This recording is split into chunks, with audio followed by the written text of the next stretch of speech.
Welcome to Season 2, Episode 13 of the Amber Wave Show. This week we look back at our latest matches as we took on Ainsbury in the FA Cup, as well as our midweek trip to Holston in the League Cup.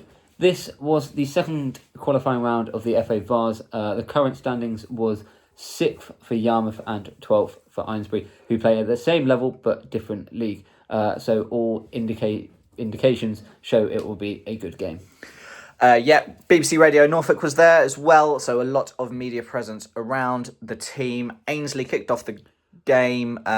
They did start the nervous of the two in the opening few seconds with a few passes and clearance not really going where they wanted.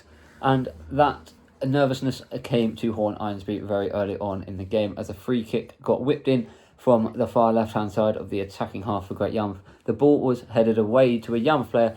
Then a quick 1-2 to Charlie Barber set up the shooting opportunity, and Barber made no mistake and making it 1-0 to the Bloaters. Barber! Yes!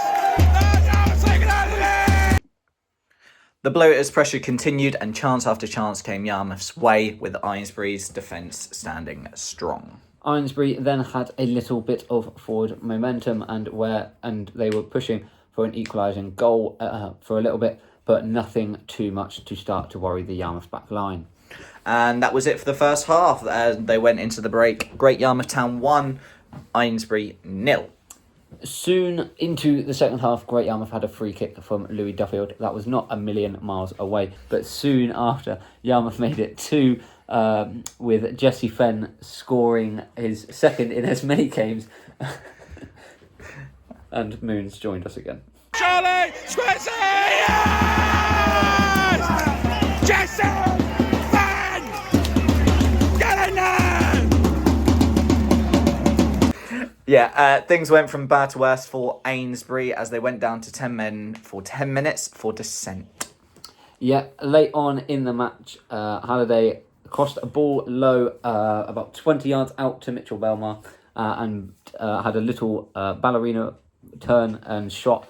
A low, bobbly effort that beat the keeper and rounded off a fantastic day for the Bloaters and finished the game 3-0 and into the next round. Out on the right, Halliday, ball in. Oh! Oh! Yes! Yeah, great result for the Bloaters. Fantastic from start to finish and into the hat for the next round. Yeah.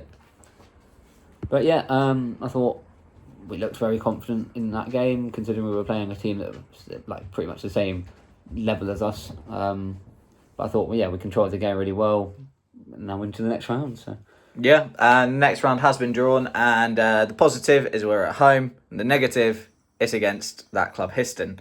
Same level as Yarmouth, league-wise, different area. We lost 4-3 to them last season. We don't usually complain about the result, but when you have to play football in a thunderstorm, when we allegedly saw tackles Histon committed that would be banned in the MMA, and when we allegedly saw a member of touchline staff try to hit a player in the tunnel, one of Histon's allegedly touchline staff allegedly throwing hands at a Yarmouth player, allegedly. It was always going to be a hard one for them. But, yeah. allegedly, now on to the next game where we travelled to Harleston for League Cup action. Yeah, the Bloaters started the game with a full 11 changes to the starting lineup from this weekend's game in the FA Vase. And the Bloaters started the better of the two teams in the opening exchanges with some great play by both Sacramento and Akban. Yeah, there wasn't really many clear-cut chances in the first half and the teams did go in at 0-0.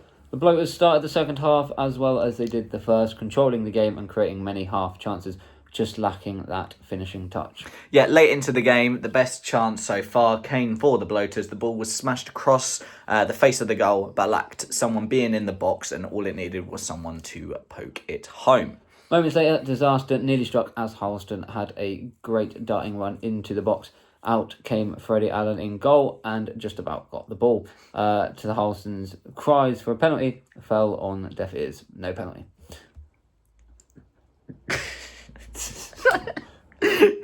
However, moments later, the full-time whistle went and the scores were 0-0, which would mean there would be penalties.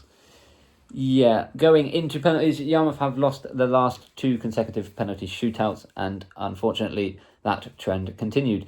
Even as Freddie Allen stood tall in goal to save 2 of the penalties, we just could not get our penalties right and had 3 penalties that, in all honesty, was not great. Yeah. Final score 0-0. Harston winning 4-3 on penalties. We have added the highlights of some of the penalties here. Big goalkeeper, Freddie Allen. Oh, little stutter.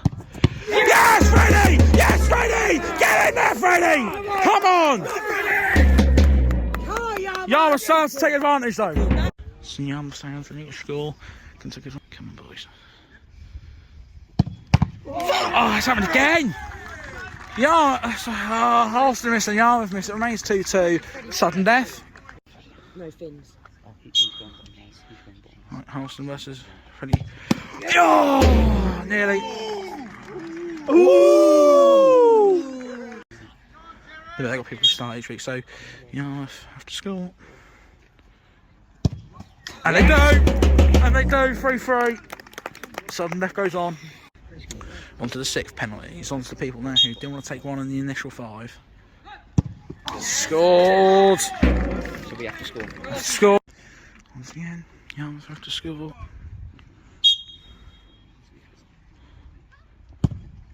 Scored it! And Halston progress in the Fallow Nine Challenge Cup. So now neither of our predictions were right, so it's still 9-7 to me. Yeah. Now Saturday we head to Cornard back in league action. This is the first time we have met Cornard since promotion, as we both got promoted last year. But yeah, Yarmouth currently sits 5th, is it? 6th, I think. 5th or 6th in the league, with 7 games played, winning 5, drawing 1 and losing 1.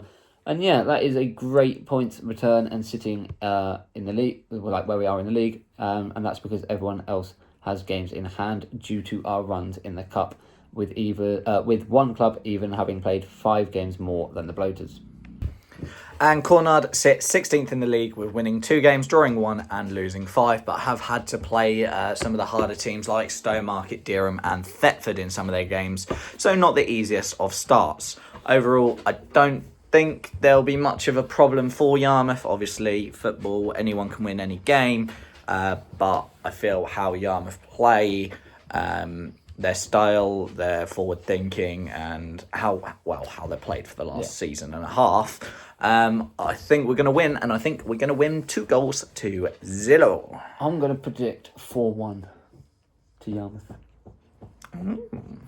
4-1. Yeah. And that is all we have time for this week's episode. So again, we hope you enjoyed, and as always, Up the Bloaters!